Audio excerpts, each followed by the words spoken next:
Commission Vice Chairperson Jerry Crisostomo. To his right, Commission Member Antonia Gumatauta. To her right, Commission Member Benny Pinella, and to his right, Commissioner Pat Seville. To my left, we have Commissioner Joseph Mofnis. Excused absence is Commissioner Carissa Pangilinan.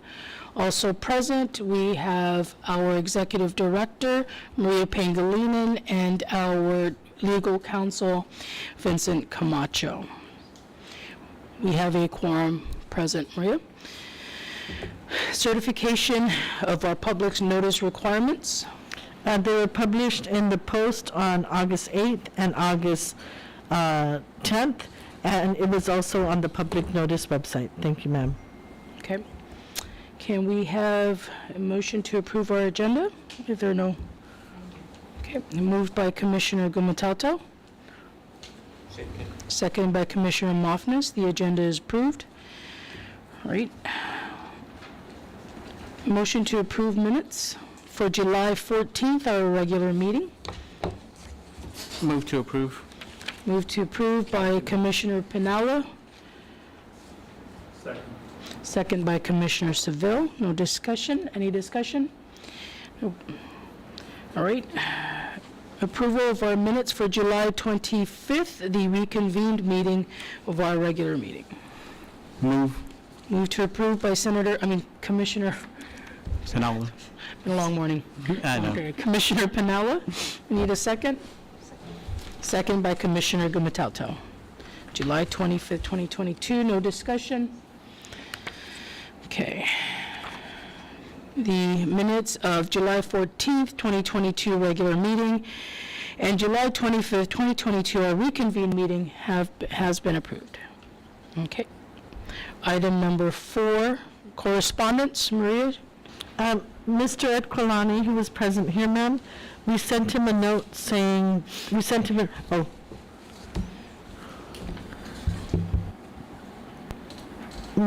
Ed Quilani was here at the public meeting. We sent him a note saying there's nothing required of him as directed by the commissioners. All right.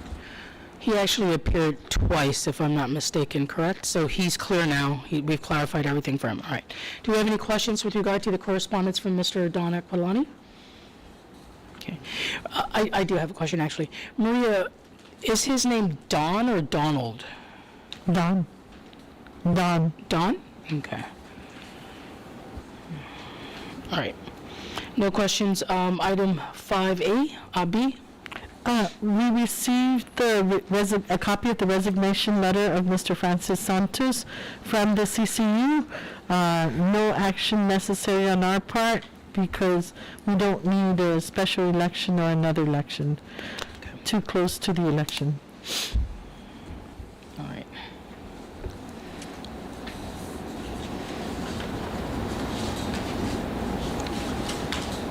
Is that a position we'll need to replace? Not this time because of the time between now and the general election. So we'll wait next year. No, so he's up for election. So we're already getting candidates and up until September 9th. Okay. Oh, that's right. Okay. All right. Do we have any questions with regard to correspondence from Mr. Francis Santos? None? All right, item 6, Executive Director's Report. Okay. I'll start, ma'am, with the absentee report. Absentee report is the long sheet. Where's my absentee report? Oh, right here. This sheet here is the absentee report.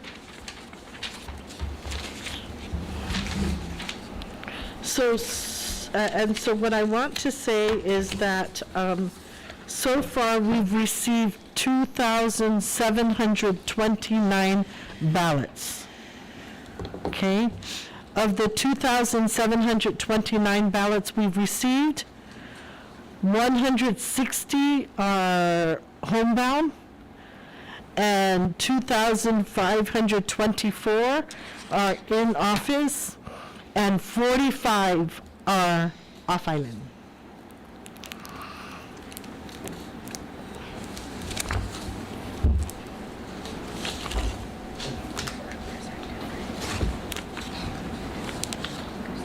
Okay. And the difference, ma'am, is that we didn't include, I think, some of the homebound voters and their caregivers that we serviced last week. Our homebound coordinator was out last week, and so Saturday and Monday, we were putting it all together, and we would add onto this report 29, I believe, more homebound. Voters that have voted. Voters that have voted already, yes, thank you. Does that make up for the, because we're seeing a different number here, That's right? correct, ma'am, and it is because of the homebound.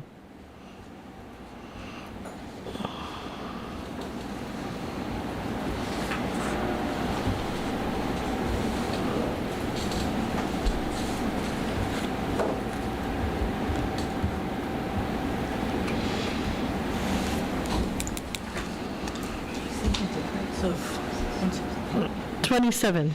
27. Ha.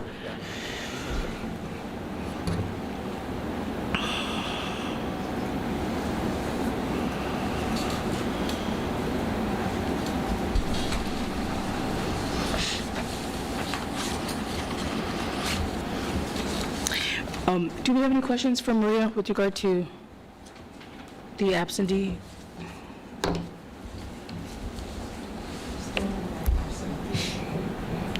Este. Open it.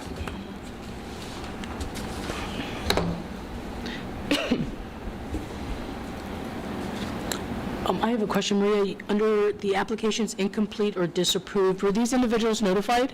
Yes, ma'am. Okay. What's the reason for disapproval?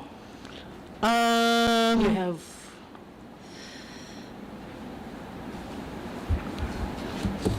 Zero disapproved? Yeah, so I think, ma'am, I don't have that information now, but most times it's pending, pending documents like ID or yeah, and we have until Wednesday to clear that up.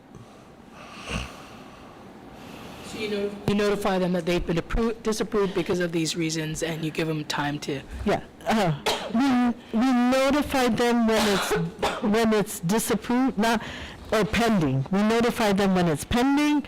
We send the ballots out when it's been approved. Did anybody have any other questions regarding the... Oh, my God. Okay.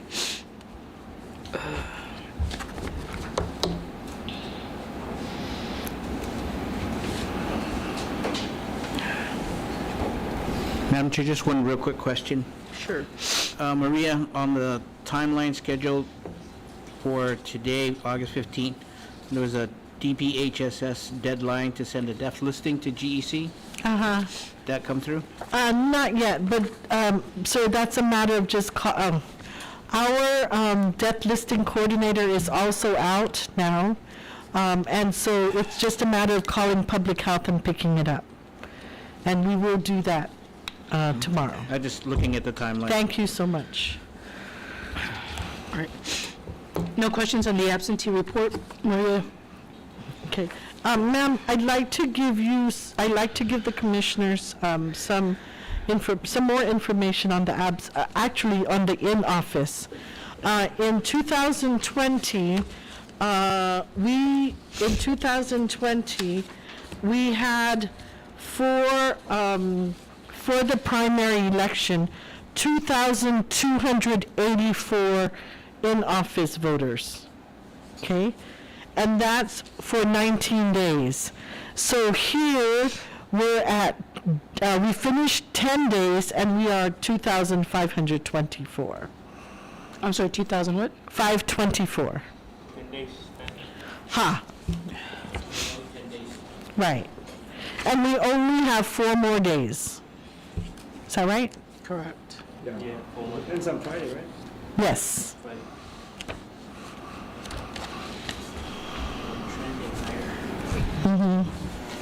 But not that much higher. Is this what you guys were predicting or forecasting? Yes? Okay. I thought we were gonna get 15,000. Yeah. Okay? Okay. And so, ma'am, do I go to, what's my next part? Primary timeline? Yes, the primary timeline, we're pretty much set. Ma'am, we just got confirmation that Mr. Bill McCullough will be coming back to service us from ES&S. So he'll be here on the 23rd. Are you on ESS site support already, No, or are not we yet. still on timeline? The timeline. Okay. Okay. And we want, if you notice on the timeline, the test election is scheduled for the 25th.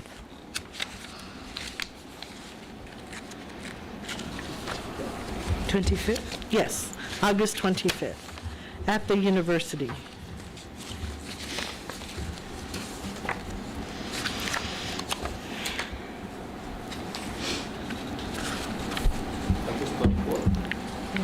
No, I'm sorry, August 25th. Marie, did we confirm the government employees can stay here for 2 hours for early voting? Yes.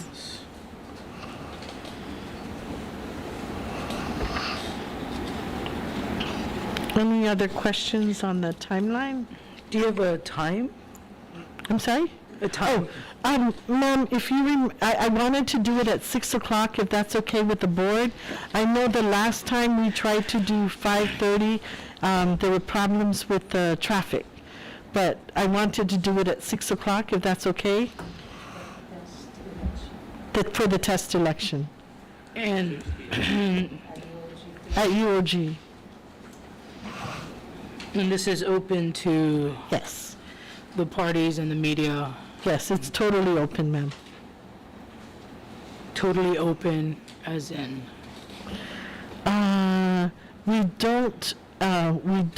We let anybody that's there come in.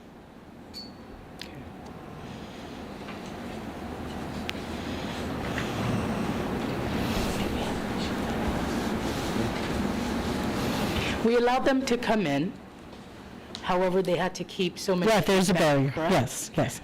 We have the barrier. Okay. Do we have any questions with regard to the timeline from the commissioners?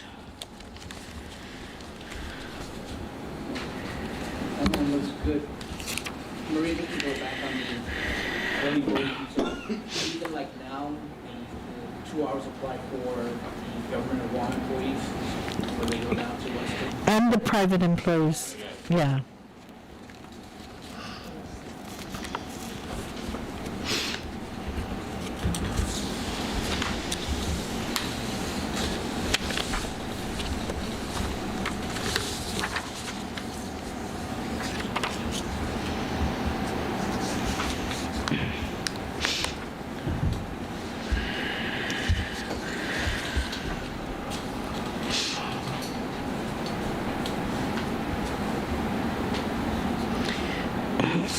Monday, August 22nd, Maria, it says letter to party chairs regarding poll watchers.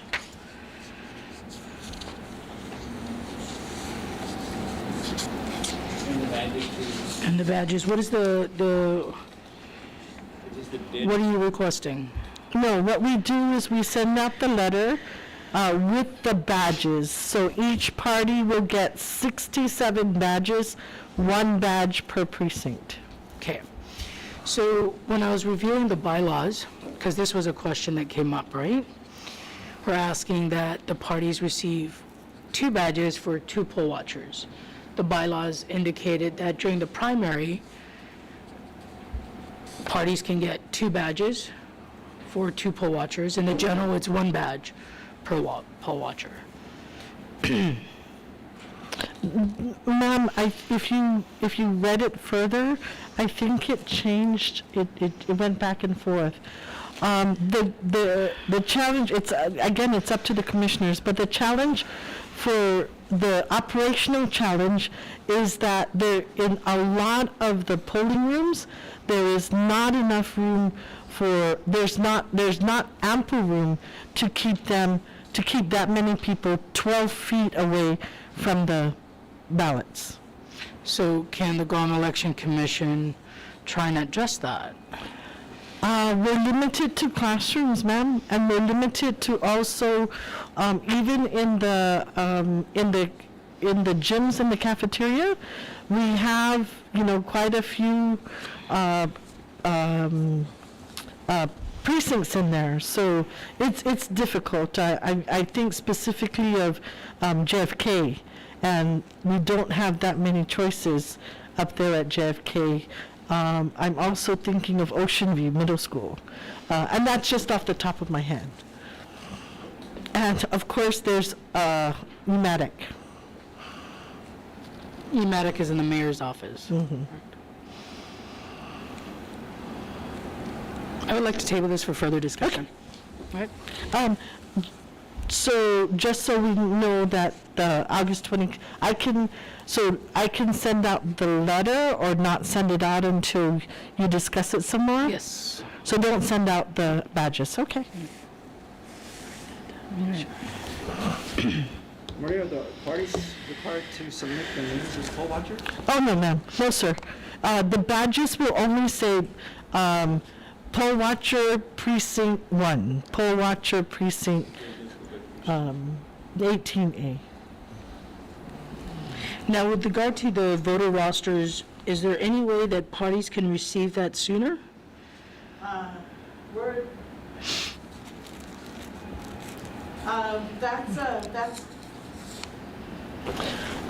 gonna try, but it's really difficult, right? I mean, we want to send you an accurate roster. So right now, we need to line off those that already voted early so that's a hard one, ma'am. We can try, but I cannot. Right now, I'll take a look at it as we get closer. We're keeping tabs on district registration. Yes, it's slow, but then we have to go back and make sure that we line out the correct voters from the early voting. But aren't you guys doing that like nightly or weekly? No. As you can see, we're not lining them out right now. We will start to line them out as we catch up with putting the actual ballots in precinct order. We've been trying to do it on a weekly basis. We've done some of it, but we hope to be caught up maybe as soon as tonight, or, it would be only this weekend, ma'am.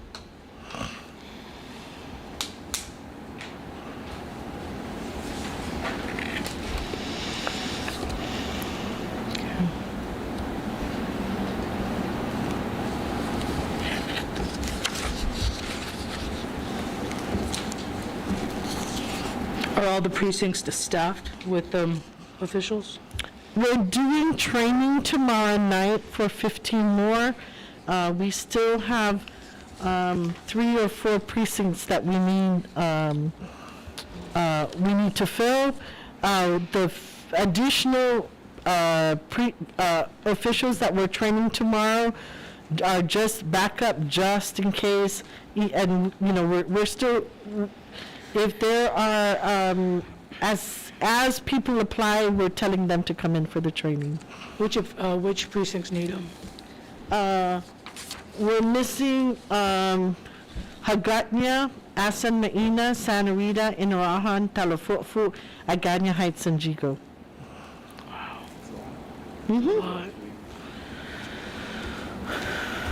can you reach out to the parties and ensure they get that and they're notified? And at this point, we're just accepting walk-ins That's correct. for the different precincts. Inform the parties and let them know which precincts we need officials at. Okay, yeah. Oh, and ma'am, I'm sorry I did not let you know, but based on commission discussion, I believe, there was a little bit of a discussion to make the precinct officials count ballots at the training. So we're doing that now. So, so as they are trained, they stay back and we count, and they count the ballots and they seal it and they sign off on the seal. Just so you know. And that's being conducted to hopefully minimize the time. It's going to be much more efficient, Yes. and hopefully there's going to be a better count at the end of the evening. Yes. So what has happened in the past without them counting here is they have to count in the morning at 5:30. So 5:30 to 7, that doesn't give them too much time. At the end of the night, they'd have to count how many unused ballots there are. They don't have access to how many ballots were voted, so they have to count all the unused ballots. With the system that we have in place now, we've packaged ballots by the hundreds. So at the end of the night, I mean, during the day, they only open ballots as they need them. At the end of the night, they don't have to count unused ballots, which is typically the biggest number. So they don't have to count unused ballots because they already counted per 100. All they'd have to do is spoil them. And and anything remained unopened, that's their count already. Right. Okay. Yep. So at the end of the night, they would have, say, 5 sealed packet, and each packet would have 100 ballots in it. And those would remain sealed. They have to open it and spoil them. But they already have But a they count. count it. It's already counted as 100. Yeah. Yeah, but it won't stay unsealed. I mean, it won't stay sealed, sir. So Maria, you're going to package the ballots 100 per packet, right? At the end of the evening, you have precinct 1. They have 500 ballots all packaged in 100s, right? Okay. They only used 2, so they open 200. There's 300 left unopened. So in their, what is that form? EC.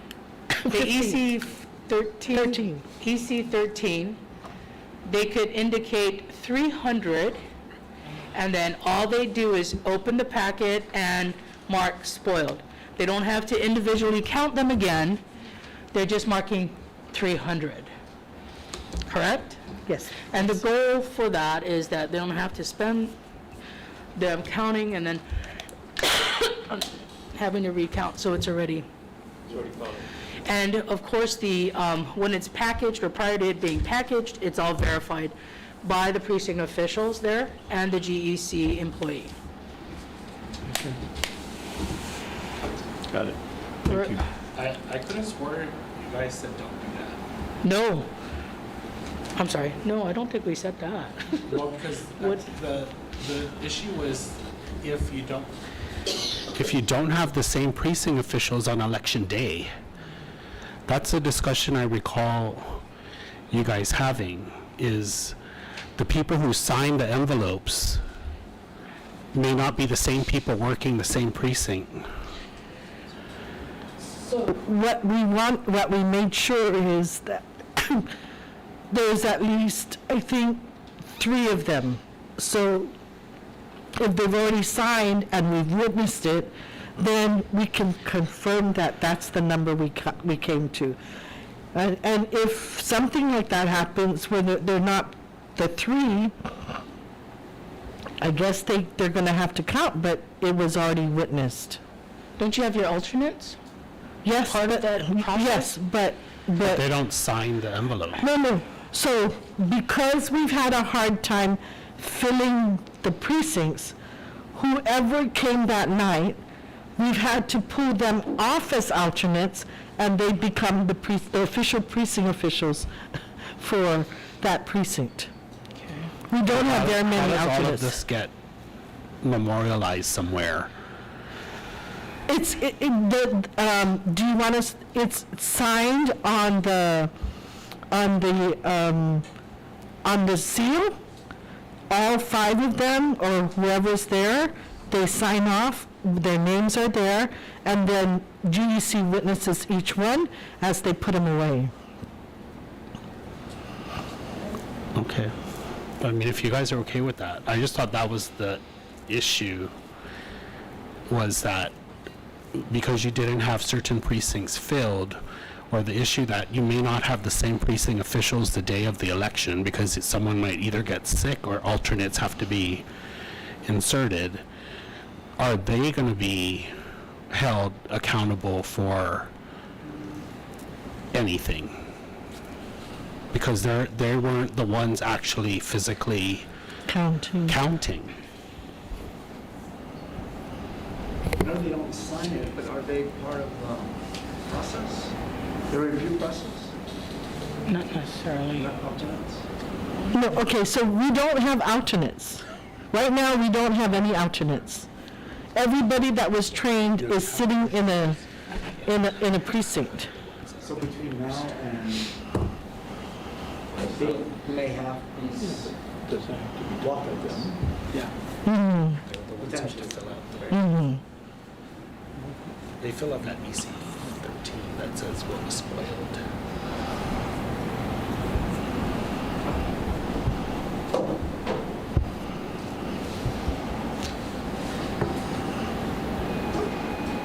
They put it at the time.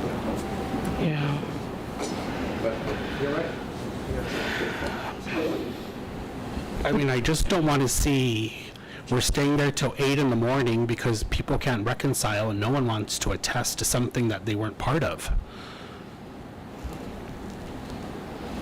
Even you if have a one G- ballot is missing, That's right? typically the, And that's the point is there's 499 ballots accounted for and one's missing.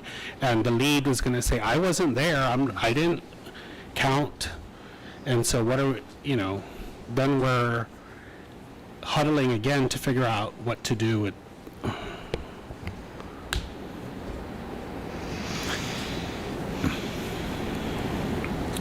Would a hand-to-hand receipt be, I'm sorry? would a hand-to-hand receipt be possible? If you have one person making the count and then turning it over to the next person? That's how they, Would that suffice? that's how we do it. Chain of evidence? Right. That's how we do it here. I mean, they verify the count. It's verified. So when you say hand to hand, are we handing it over to somebody else? Yeah, so when you do a hand-to-hand receipt, right, so I come in and I made the count, so I'm the first guy that made that, attest to the number of ballots. Whatever happens, the next guy comes in, he's gonna take over, and he's gotta attest to the same number. So you have again, an accounting of, your ballots, kind of like a hand-to-hand receipt. Okay, so are you saying that we should require those that did not count to count? Well,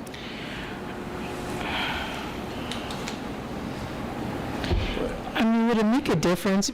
I mean, because you have the GEC official, the G employee signing off on it. So is there anything, if the 5 of us were precinct officials and I got sick and Joe comes in and he doesn't want to sign off on it because he wasn't there, the GEC official signed off on the extra, on the 300 counting for that, would that, we're talking about a worst-case scenario, right? yeah, I think so. Okay. Yeah, But it's a but- scenario that happens yeah, in every election. Yeah. Worst-case Yeah, scenario. but wait a minute, are we only talking about the unused ones still?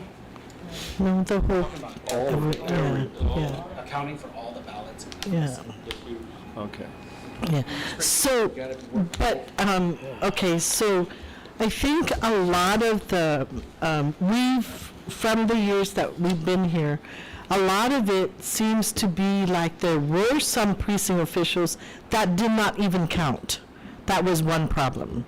The second is that when they count without, not that we would, when they count, even at the tables, right, we know that they may have counted wrong because they're not even counting systematically on the tables when we see them. So what happens here, what has happened here is every table, if we trained 5 precincts, before they start counting, there's an assigned GEC person, and they're observing and helping them count throughout. So, at reconciliation, at Station 3, at the university, well, we do find out that they don't count, they don't know how to count, and even when they, I'm sorry, but that's what it is, and even when they're making them in packs of 25, we know that, yeah, and so we've tried to let them know, okay, so make it in piles of 25, one person counts, the other one verifies. And that's how we've tried to teach them throughout these years, and we still don't get to that. We still get to 8 o'clock in the morning. We do packets of 10. I think one of the requirements is you gotta know math.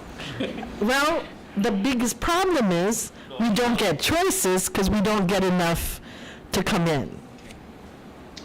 Well, I'm sure, in the primary, I don't think it's going to be that much of an issue, but for the general, we must fix this. Well, I think if the problem arises where you have one precinct official who isn't there and says, well, I'm not signing off that because I didn't count, well, the answer is then count, right? And then we figure out that if person A counts different from the rest, we'll have to we figure out, as we often do, how to reconcile that, right? At the end of the evening, either way, what happens is, even if everybody signed off on it and they miscounted something, they have to work together to reconcile. Why are we losing? Why isn't there one ballot here? Why are there fewer signatures than there are ballots, kind of stuff, right? So at the end, they're going to have to try and figure out how to reconcile. Legal? Yeah, my concern is not someone not knowing how to count. It's the one missing ballot, the 2 missing ballots. To me, that's caused the integrity versus someone not being able to count, because you can count all day. Yeah, I understand. You guys are gonna end up counting with them and reconciling, but it's the ones where there's, it's human error. It's people counting the ballots, and it could be like, instead of 100, there was 99. And Correct. it's not intentional, but at the end of the day, we always have to say, oh, there's only 99 ballots accounted for. And so that's what I'm saying is, if you have people who counted it a week before, 2 weeks before during training, I don't know what's going to happen on the day of the election, because they may not be the same people. Yeah. That's what I recall. And so if that being said, if the officials agree, then they would count it again. They'd have to count it again. That's the bottom line, right? And that's why there's a big difference between counting when people who are working in precinct in the morning knows, because they physically were there counting it. And Okay. it was whatever, it's 99 or 100, versus those people who counted it a week or 2 before and are not there. Right. That's the, So if the people who counted it a week before, 5 of us, 2 of us aren't there, 2 new people come in and they want they count it again. That's what they do. That's what you do, is you have them count it again. If all 5 of us are there, we all agreed, we all counted, everybody counted 99, at the end of the evening, there's 99, we're good, right? That's it. Okay, I see Pat's face, like what?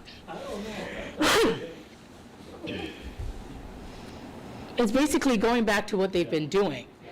If a if the same people aren't there, then okay, then you count it. You have to start, you verify it, you start from 0. But if all 5, the same people who signed off on it are all there, then there's no need for them to duplicate the process, right? Does that, I'm sorry, but the person who, so at the end, we don't have the same group, somebody else counts it, they don't actually know what they started with. yes, They're they will. accepting that as true, right? No, aren't they going to start in the morning if they don't want to accept it? Yeah. They're going to start in the morning. If they're not the same people, No, they have to count it in the morning. if they don't accept it, yeah, Okay. yeah. It's going back to what the morning of the election, the entire team sits and you count. How many different people does it take to require a recount?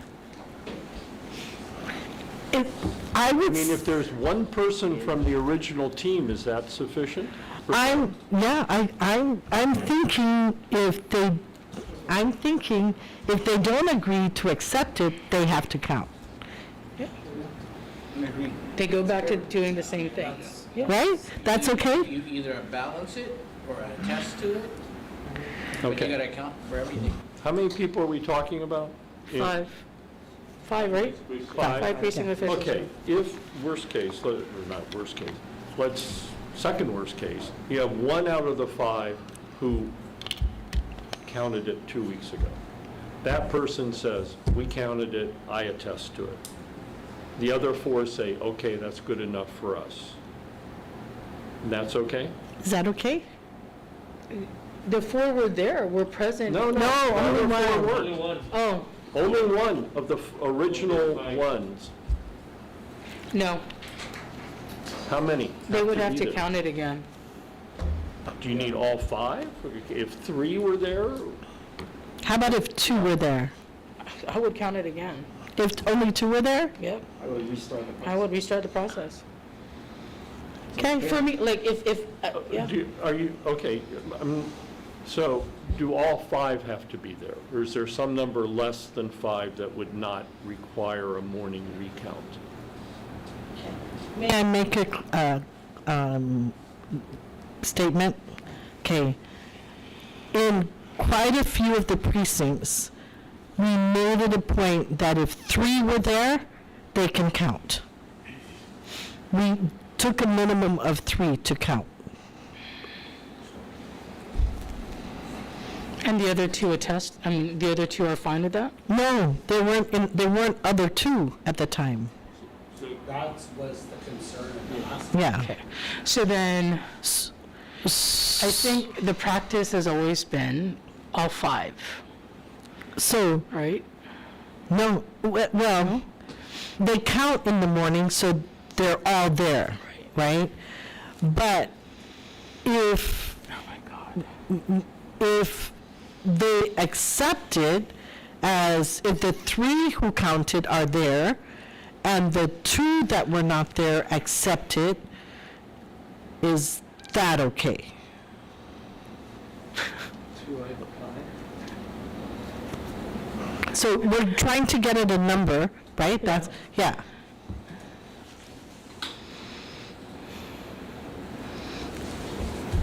I think other things to consider is that in the past, they count on their own, right? No professional GEC observers counting.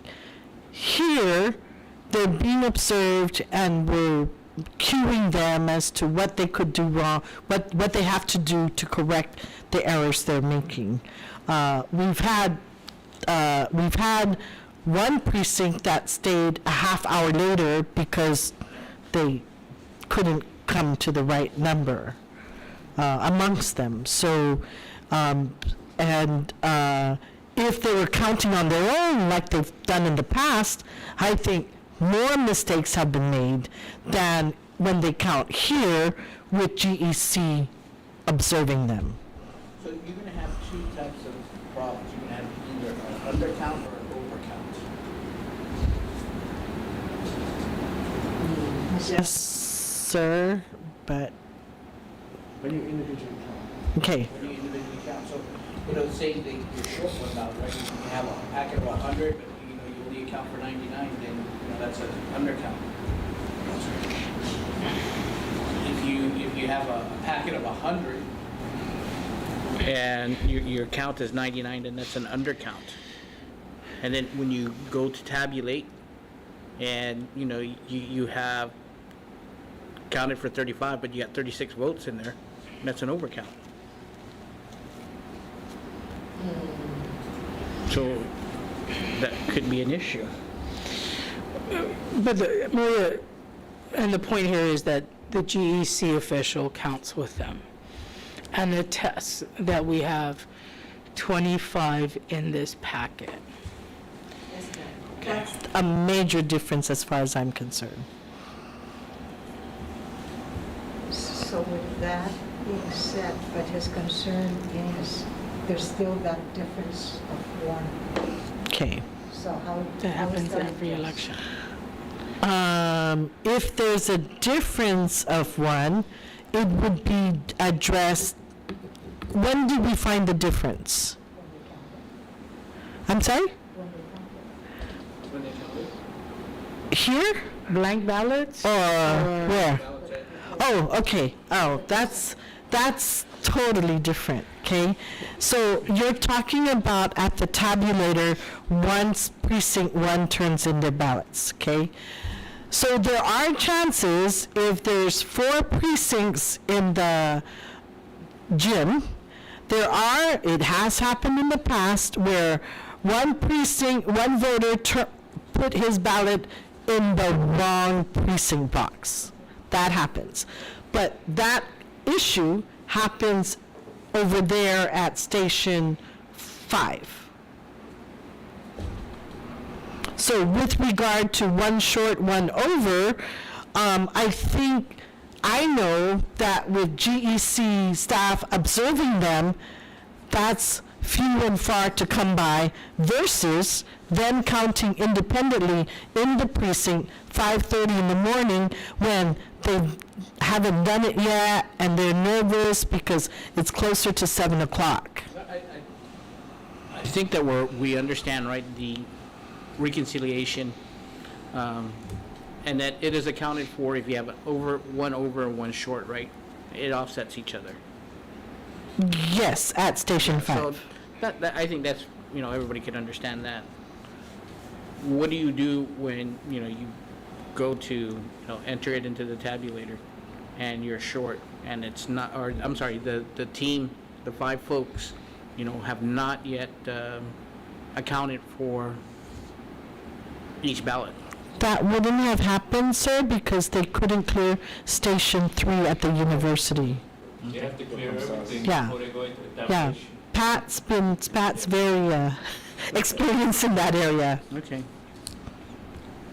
I think we're talking about There are times where The 17A ballots get put in 17C boxes. And it's not a problem at the tabulator, because when the tabulator reads the ballots, it prints out the report based upon the 17C and 17A. So that's what Liz and I do, for those of you who don't know what we do when the report comes out and the box says this is 17A, but there's 874 in A, but then we have results for C and D. That means there were C and D ballots put into box 17A. And then we reconcile, that's why we take the actual counts that the precinct officials do and we compare it to the tabulated report before we give you guys the results to make sure. That's why sometimes it'll say 26 precincts out of 67, but in reality, we only counted 20 because 6 precincts were misplaced.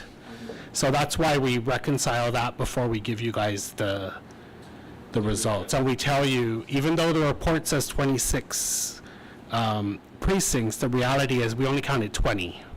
There's 6 precincts that were misfiled. So it gets caught. Yeah, it gets caught at the tabulator for that issue. The issue is making sure when 100 ballots go to the precinct, 100 ballots come out of the precinct. That's the issue.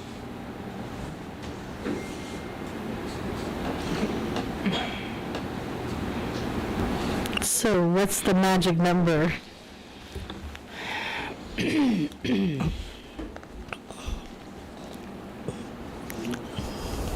Three? It's 3? No, I'm just kind of looking around the room I and seeing think if we... 3 would be the correct number. because Three that's out of the majority.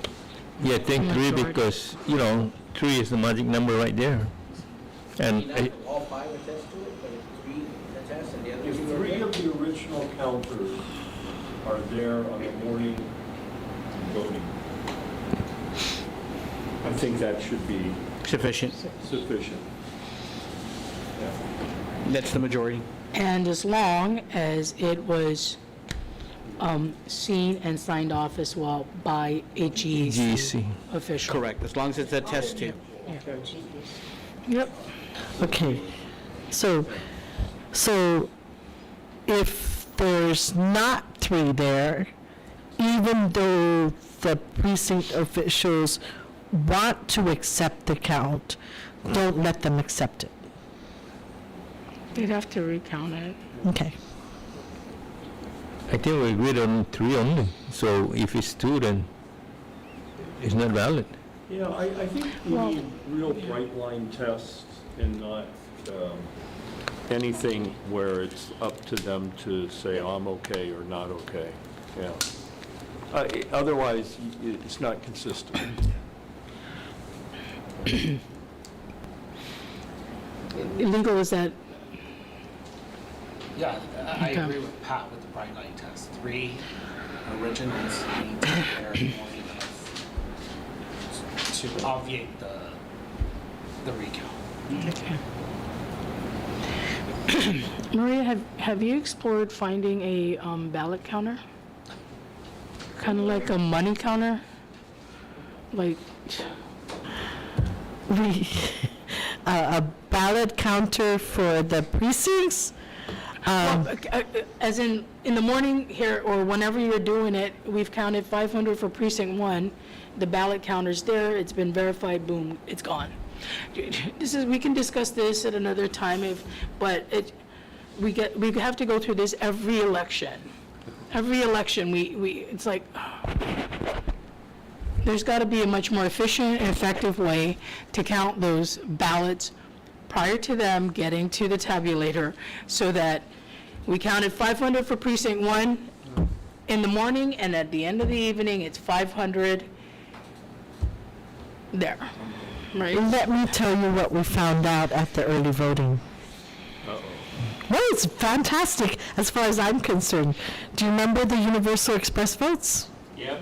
Yeah, Right? yeah. If we use Universal Express votes in the precincts, no need for counting ballots. Just across the street, yeah. No need for counting ballots. Well, then that's something that you need to explore, right? Like, how many more machines? How much is it going to cost? Okay. I heard a lot of good feedback about it. At least in the primary, it prevents crossovers and spoiled ballots. And if you haven't used it, it's Very nice. All of you should use it. So, Yeah. we have some money that I can get a hold of, federal money that's been sitting there since 2014. And it's a machine that actually addresses all of the requirements, legal requirements for voting with the machine.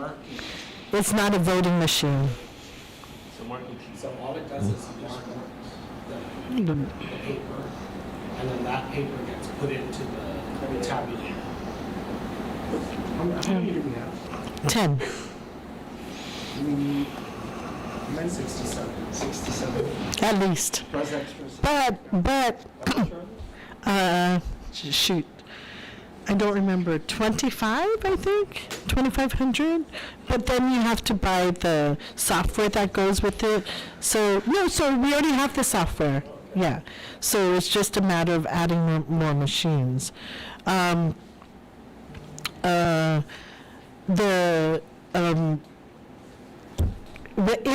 If we continue with early voting, I think we need to, one of the things that we're going to recommend to the commissioners is that we lower the number of precincts, because I think the number of precincts is based on how many the precinct officials can process during 7 a.m. to 8 p.m. Now, with early voting, we can increase that number because the precinct officials will not be processing in-person voters as many. I mean, they'll continue to process the absentee ballots, but that's minimizes the number of in-person voters, so we can increase the sizes, make the sizes of the precincts bigger. That requires, Legislation, Legislation, yes. okay. Okay. Do you have any other questions with regard to the timeline and the count? That was just item A, right, Maria? Okay. A and B, yeah. Do you have any further questions or discussions regarding that thing? Okay. Monthly voter by precinct. We have 57,020 voters as of July 25th. That number is we've exceeded the numbers except in 2002. In 2002, we were not purging voters. In 2002, there were 58,000 primary registered voters for the primary election. At this point, we have 57,020.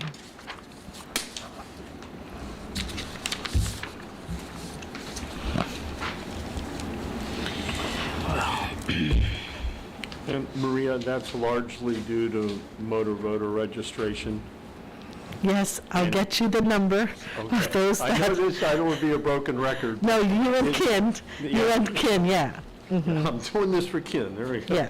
Yeah, what are the numbers of who actually To vote come, when we, yeah, from the motor voter, from the motor voter yeah, pool, yeah. specifically from there.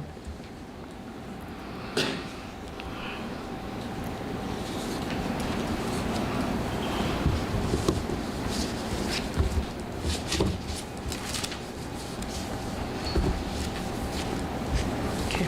Do you have any questions or discussions regarding the number of registered voters per precinct?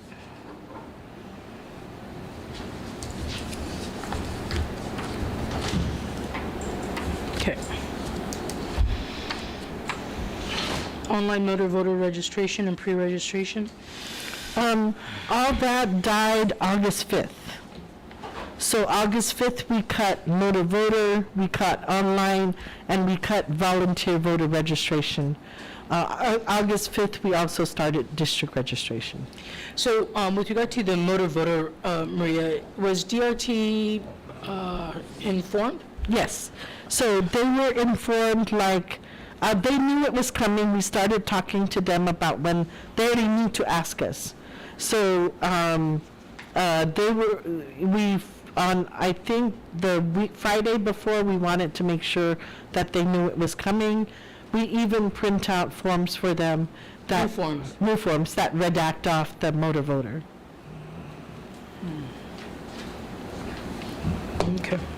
Any questions or discussion regarding 6D, online motor voter registration and pre-registration? Okay. Volunteer voter registrar report. Okay, so ma'am, all of them turned in their forms. No outstanding. No outstanding at this time. And I've had to work, as you know, Pashano is our voter registration coordinator. Unfortunately, his dad passed away, and he has COVID too, so, yeah, so, so if I make a mistake, we'll let you know at our next meeting, but right now, that's where we're at. Okay. Oh, our condolences. Thank So you. sorry.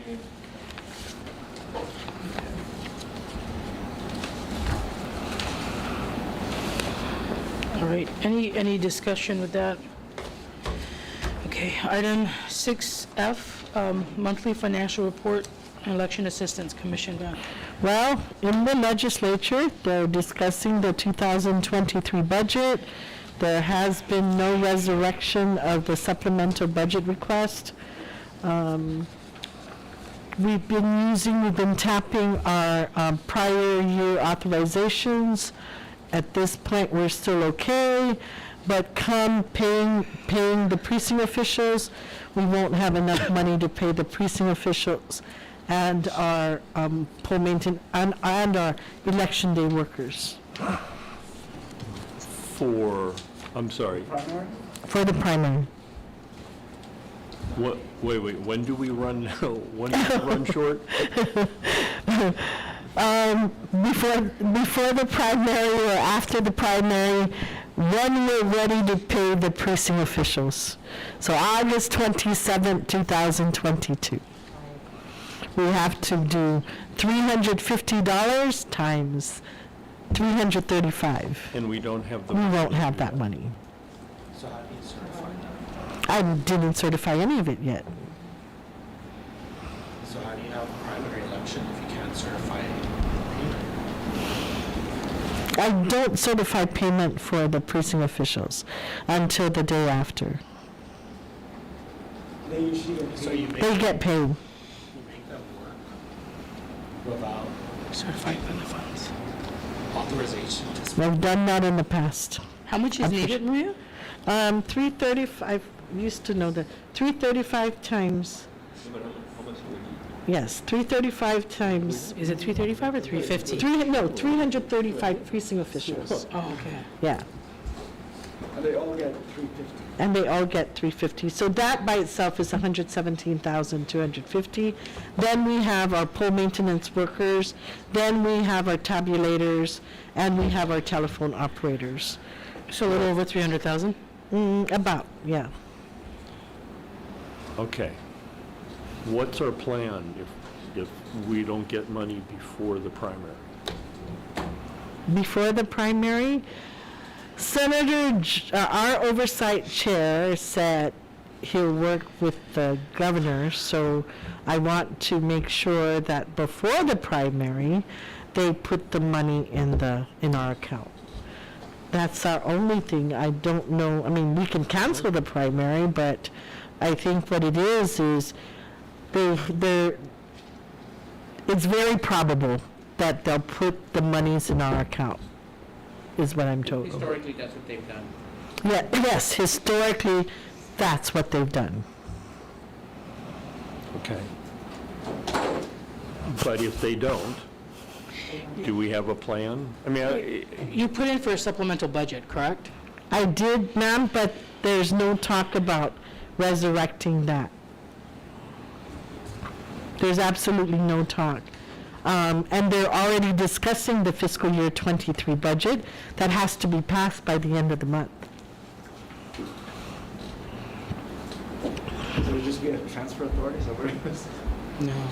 well, I don't think we, okay, I'll pose this as a question. Can we have these folks work for us if we don't have money to pay them?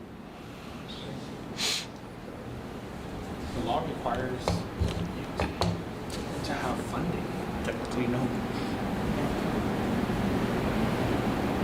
We have funds. Technically, we don't certify it. Yeah.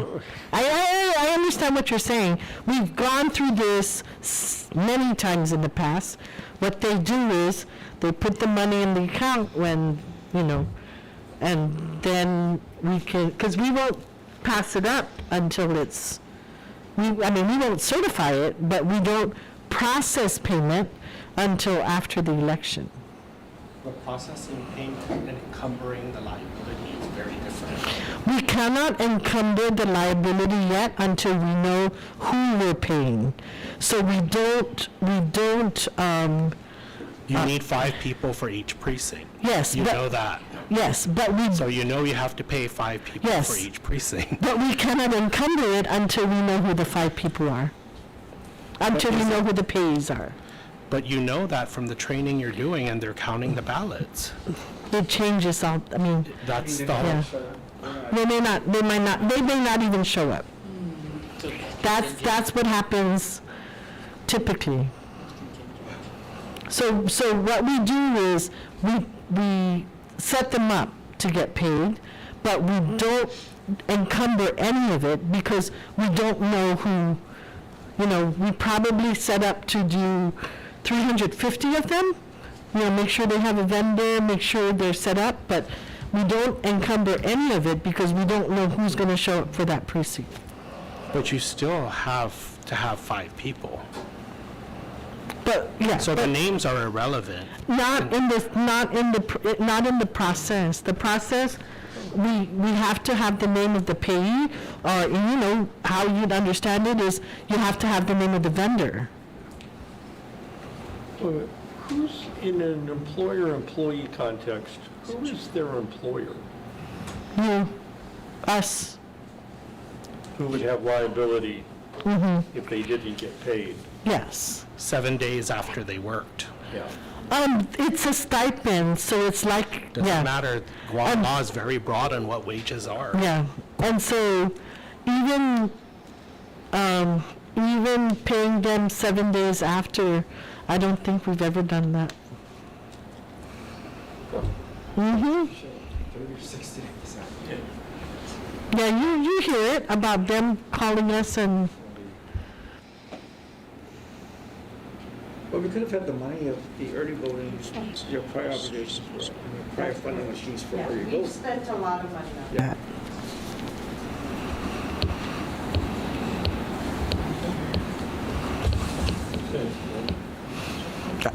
I can write to the governor and the senator. The stipend's not changing, it's 350. Yes, it's 350. I can write to the governor and the senator.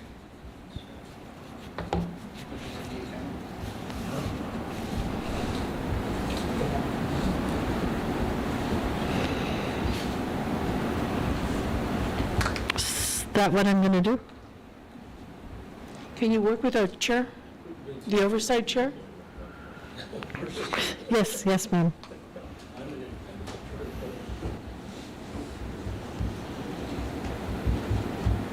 So, Just work with the oversight chair? I would say work with the oversight chair first, Work with the First? oversight chair. Okay. because ultimately, they're the. They appropriate. authority. Okay, yep. Okay, any further questions with regard to our financial report? Assistance Commission grant, what did you need to discuss with that, Maria? No, ma'am, we still are okay with the U.S. Election Assistance Commission grant. We do have, I believe, $599,000 in there.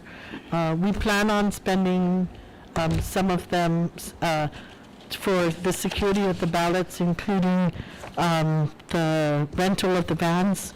We rent vans to be able to take the ballots from here to down there. So our check signers see that. What other expenses can this grant be used for? Security, I think in terms of programs, voter registration, I'm sorry? voter education. What we cannot do is supplant or use it for what normally is paid out of the general appropriation.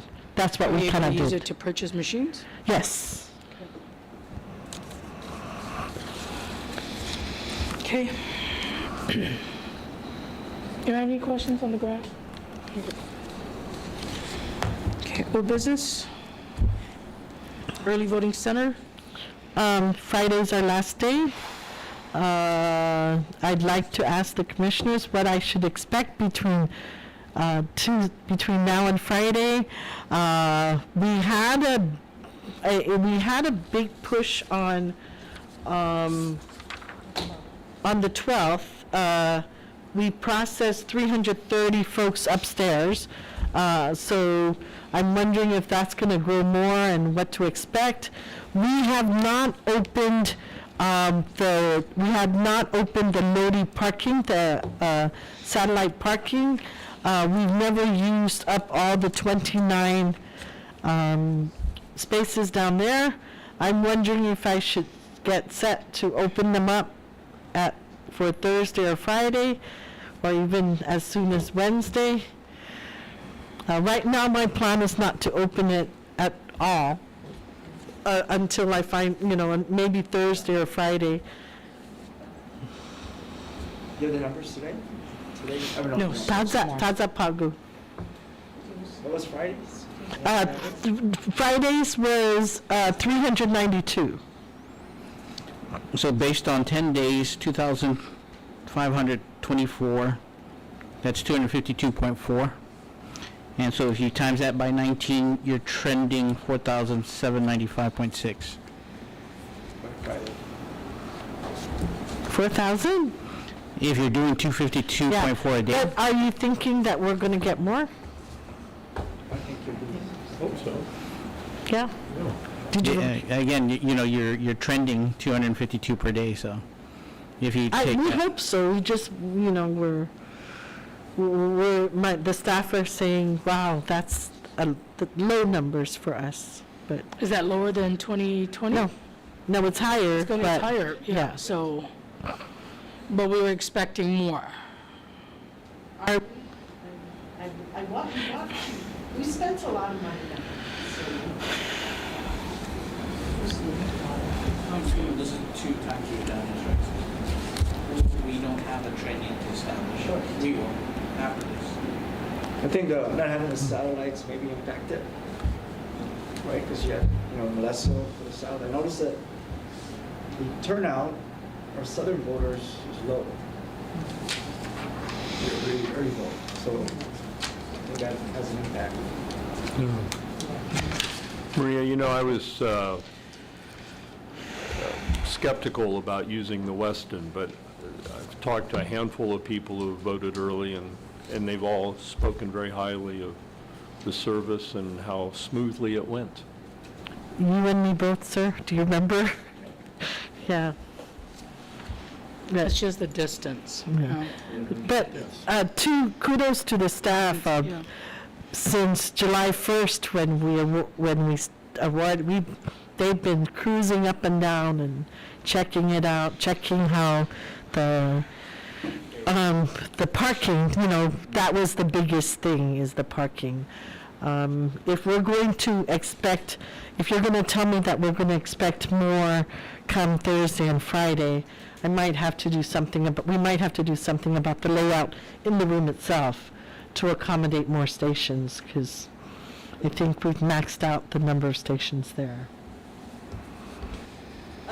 It was full. When there was a line, one person said he waited in line for 15 minutes, and that wasn't long. It was comfortable.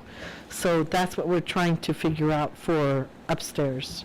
Our accessible voting numbers have gone down a lot as compared to last time. So calling it accessible voting and how it's set up has really worked for us. Was homebound increase from? Homebound? No, it's gone down, and I think a lot of our folks have died. Our homebound last election was And remember, we stopped. We serviced 132. So we're now at, we're already at 160. And we have until the 27th still. So even after in-office stops, we continue to service homebound. Yeah, for the 27? Yeah, we service them on the 27th too.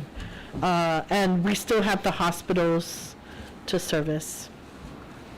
Well, looking at your totals, 2,524, and then total registered, 57,020. You've serviced 4.4% already of all the voters. That's pretty good. If you hit 4,795, that would be 8.4% of the voters. Wait to get to 10%. Yeah. There need 500 voters a day for that. Yeah. Right now, they're at That would be 4.4. ideal. Right. If they hit this number, then it's 8.4. Do you have any other questions on the early voting center? When do you close that off, Maria? The 19th, at 6 o'clock.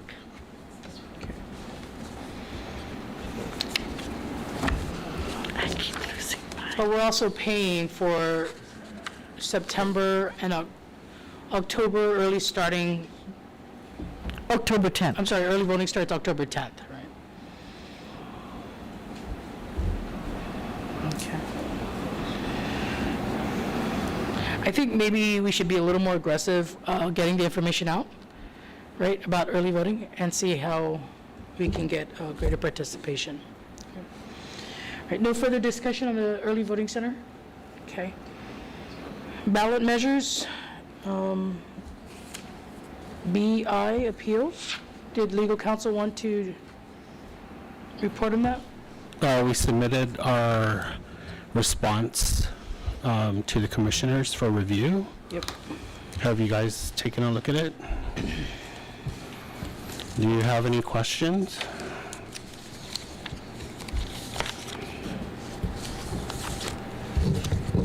I have no questions with them.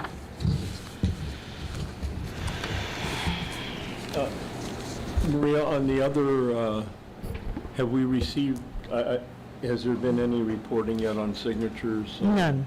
Okay. Okay. I have no questions. Do we have the commissioners any discussion with regard to legal counsel's response on the appeal? No discussion? Vince, is this going to be sent to the individual? So if the commissioners adopt the recommendation in here, then I will draft the letter with Maria to send to the proponent. Okay. Can we have a motion to adopt legal counsel's response? Madam Chair, I'd like to move a motion to accept the legal counsel's response to the, Just read the subject.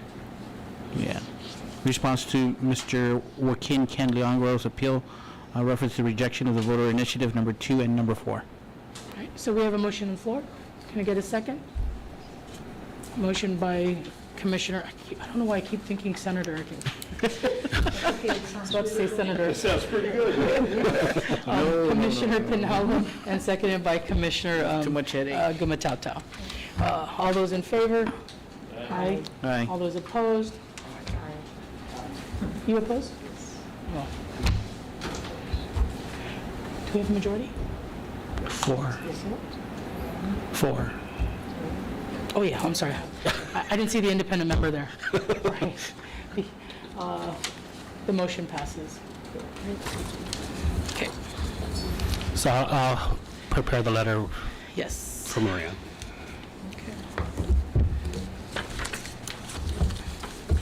New business? Thank you, ma'am. We just got confirmation that Mr. Bill McCullough will be arriving here on the 23rd.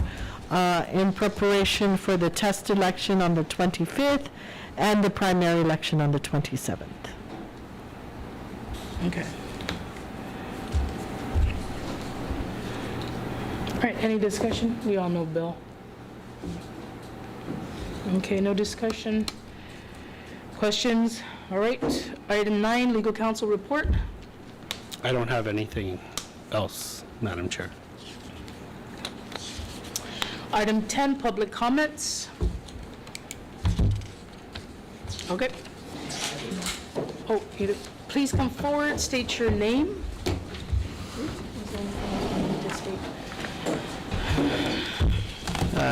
Yes, Juan Carlos Benitez. I want to basically say congratulate the Election Commission the way that they've done the early voting. I think it's worked very nice. There was confusion, it was answered earlier today, about whether the private sector employers could provide the 2 hours or not. The perception on Island is that they're not, and it's been promoted by different members of the legislature that said that when they passed the statute that it didn't include that provision for early voting. But I don't mind it at all. I actually think it's better that it's there, but if the Election Commission could put some documentation, the executive, the board of the Chamber of Commerce is meeting tomorrow morning at 7:30, so it's, I'll mention it at the board meeting, but it might be appropriate for it to come from the Election Commission.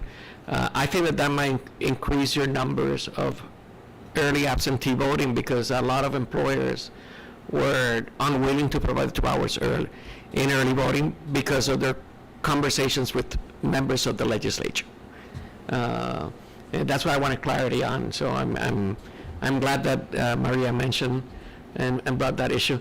I am sort of concerned about the chain of custody of the ballots. That's actually was concerning comments to hear.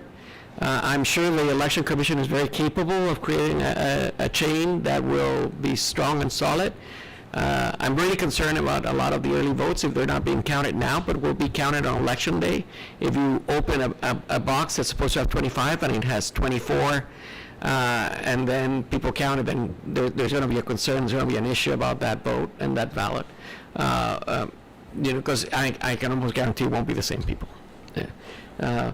With that, no, it's applauded. Thank you. It was a well-run meeting.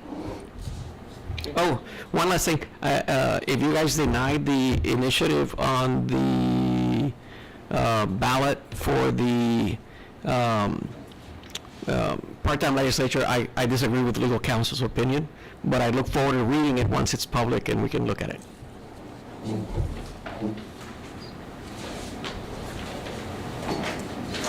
Yes, please come forward and state your name. Please come forward and state your name.